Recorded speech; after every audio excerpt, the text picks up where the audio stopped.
రాష్ట్ర చిహ్నానికి తుది రూపు సిద్ధమైన రాష్ట్ర గీతం జయ జయ హే. రాష్ట్ర ఆవిర్భావ వేడుకలపై CM Revanth focus. Andesri music director Keeravani, కళాకారుడు రాజేశంతో రివ్యూ.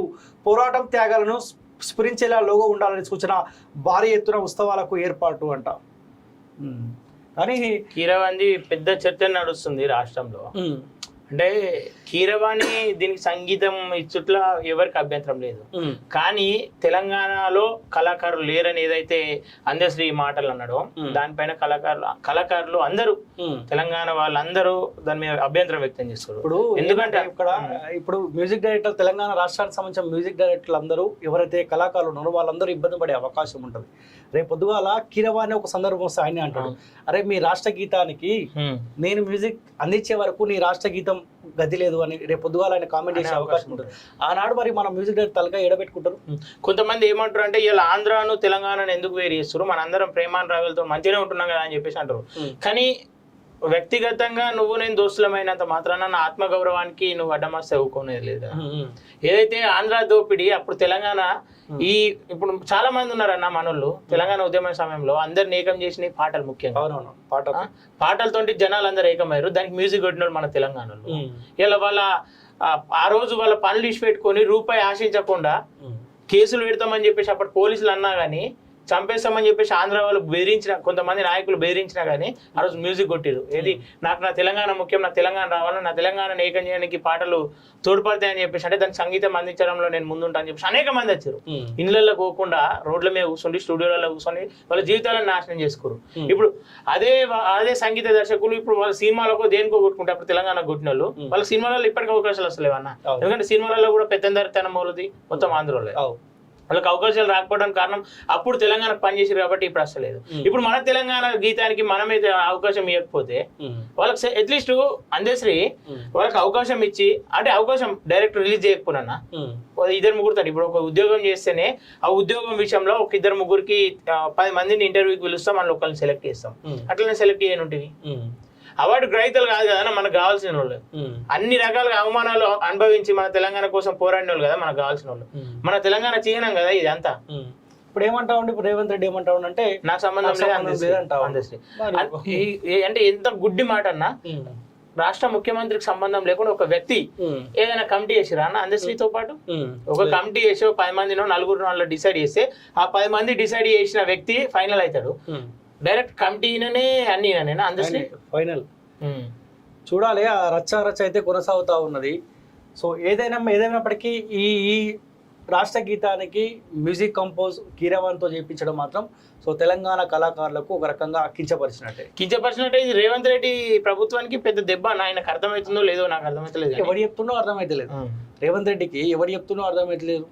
ఏదైతే నిన్న పాషమన్న కూడా కొన్ని వ్యాఖ్యలు చేసిండు. ఏమని, ఒకవేళ చంద్రబాబు ఇట్లా గెలుస్తే ఇది తీసుకొని తెలంగాణ ఆంధ్రాన్ని కలిపేస్తారని చెప్పి అంటే అది సాధ్యమవుతుందా కాదా అని చెప్పేసి అనుకునే బదులు సాధ్యమయ్యే అవకాశాలు కూడా ఉన్నాయన్న. గతంలోనే చెప్పిండు వాళ్ళు రేవంత్ రెడ్డి తెలంగాణతో పాటు ఆంధ్ర అభివృద్ధికి కలిసి పనిచేస్తామని చెప్పేసి అన్నాడు. నీకు ఆంధ్ర నువ్వు తెలంగాణ అభివృద్ధి అయ్యి ఫస్ట్ కానీ ఆంధ్ర అభివృద్ధి నీకేం అవసరమే. తెలంగాణ ఆవిర్భావ దశాబ్ది ఉత్సవాలను ఘనంగా నిర్వహించేందుకు ప్రభుత్వం ఏర్పాట్లు చేస్తుంది. జూన్ 2న నిర్వహించే ఈ వేడుకలో రాష్ట్ర లోగో, రాష్ట్ర గీతాన్ని సీఎం రేవంత్ రెడ్డి ఆవిష్కరించనున్నారంట. కానీ ఎంతమంది ఉద్యమకారులకు సన్మానిస్తారు? లేకపోతే మొన్న 6 గ్యారెంటీలలో ఉద్యమకారులకు 250 గజాలు అన్నారు అనుకుంటా. అవునా? 250 ఉద్యమకారుల కుటుంబాలకు 25,000 రూపాయలు పెంచలేదు అన్నారు అనుకుంటా. మరి ఎంతమందికి రేపు జరగబోయే ఆవిర్భావ వేడుకల్లో ఎంతమంది ప్రకటిస్తారు? చాలా మంది పింఛన్లు కోరుకుంటలేరు అన్న ఉద్యమకారులు. అట్లీస్ట్ మాకు గుర్తింపు ఆత్మగౌరవం 25. ఇప్పుడు డైరెక్ట్ ఒక ఆయన ఉద్యమకారుడు డైరెక్ట్ ఏమని అడిగిండు అన్న, ఒక ఫ్లాట్ ఇస్తారు, ఒక ఫ్లాట్ కావన్నా ఉద్యోగం కావన్నా నీకు అని చెప్పేసి అంటే, ఉద్యోగం అయితే నా జీవితకాలం చేసుకుంటా, దాని మీద పని చేస్తా. ఒక ఫ్లాట్ వచ్చిందంటే నేను దాని మీద ఒక బోర్డు పెట్టుకుంటా, తమ్మి తెలంగాణ ఉద్యమం చేసినందుకు ప్రభుత్వం గుర్తించి నాకు ఇది ఇచ్చింది అని చెప్పేసి అంటే నా జీవితానికి అదే చాలని చెప్పేసి అన్నాడు. ఉద్యమకారులు అది కోరుకుంటారు. ఎందుకంటే వాళ్ళ పోరాటానికి ఒక ప్రతిఫలం ఎప్పటికీ చూపించుకోనికి, అరే ఇది 250 గజాలు మా అయ్యకి ఇచ్చిర్రు, ఉద్యమాలు చేసింది మా అయ్యకి ఇచ్చిర్రు అని చెప్పేసి వాళ్ళ కొడుకులు చెప్పుకుంటారు, మనమల్ని చెప్పుకుంటారు. వాళ్ళు అది కోరుకుంటున్నాడు. కానీ ఇప్పటివరకు ఎంతమంది ఉద్యమకారులను గుర్తించండు? కేసీఆర్ 600 మందికేమో ఉద్యమకారులను గుర్తించినాడు. అంటే 1200 మంది అమరులు అయితే అలా 600 మందికేమో పరిహారము లేకపోతే డబుల్ బెడ్రూమ్ అట్లా ఇచ్చిన అనుకుంటా. సో ఇప్పటి వరకు ఏ ఉద్యమకారులతో కూడా రేవంత్ రెడ్డి మాట్లాడిన పరిస్థితి కనిపించలేదు. కీరవాన్ తోటి గంటలు గంటలైన ఆ మ్యూజిక్ కంపోజ్ చేయించుకొని లేకపోతే ఆ ఆంధ్ర ఆయన దగ్గర కూర్చొని ఏదో మాట్లాడే ప్రయత్నం చేసుకొని ఇప్పటి వరకు ఏ ఒక్క ఉద్యమకారులతో కూడా రేవంత్ రెడ్డి భేటీ కాలేదు. జరగబోయే జూన్ 2న జరగబోయే ఆవిర్భావ వేడుకలకు ఎవరోని ఉద్యమకారులను ఆహ్వానించాలి ఓ ఆలోచన లేదు, పాడు లేదు, ఏమీ లేదు.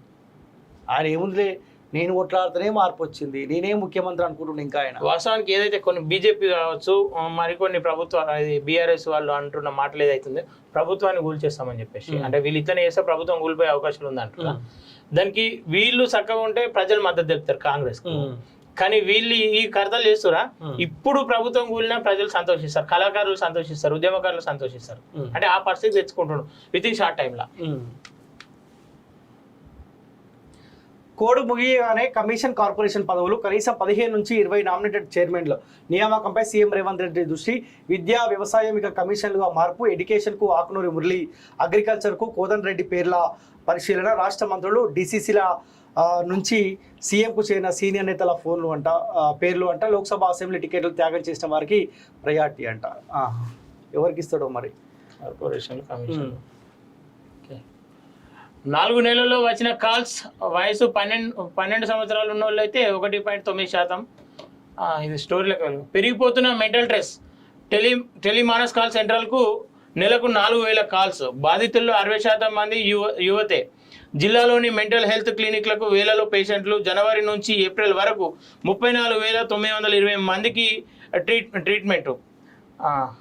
ఆర్థిక కుటుంబ కలహాలే ప్రధాన కారణం. పిల్లలపై చదువు, ఉద్యోగాల ఒత్తిడి.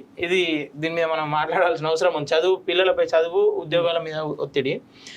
పిల్లలు మనం మొన్న పోయినాం నారాయణ కాలేజ్కి. మనం చెప్పింది వాస్తవానికి పూర్తిగా అంటే ఆ రోజు నారాయణ కాలేజ్ విషయంలో ఇంకా కూడా క్లారిటీ రాకుండా దేనికోసమో వేరు అని చెప్పేసి కొంతమంది అనుకుంటారు. చాలా మంది కామెంట్లలో కొంతమంది పెడతా ఉంటారు. సరే, అందరూ ఎక్కువ శాతం పాజిటివ్గానే మాట్లాడుతూ ఉన్నారు, మంచి పోరాటం చేస్తూ ఉన్నారు అన్న, నిజంగా పిల్లల కోసం ఉంటారు.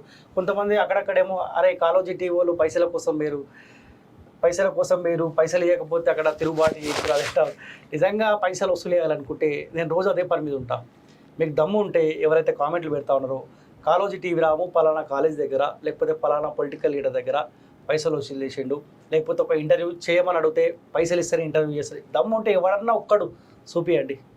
మేము పోయింది అడ్వకేట్ క్రాంతి అన్న అక్కడ కొట్లాడుతూ ఉంటే, అక్కడ పోరాటం చేస్తూ ఉంటే పిల్లలు 15-16 సంవత్సరాలు ఉన్న పిల్లలు ఆ నారాయణ శ్రీ చైతన్య కాలేజీలో నిర్బంధించబడ్డారు. ఒక ఖైదీలాగా అక్కడ గోడల మధ్య గేట్లకు తాళం వేసుకుని లోపల బంధించబడ్డారు. అలా కాస్త ఈ 2 months అన్న విముక్తి కావాలని చెప్పి ఆయన పోరాటం చేస్తూ ఉంటే నేను కవరేజ్కి అక్కడికి వెళ్ళి కవరేజ్ కూడా అంటే నేను జస్ట్ అడ్వకేట్ క్రాంతి అన్న వాళ్ళతో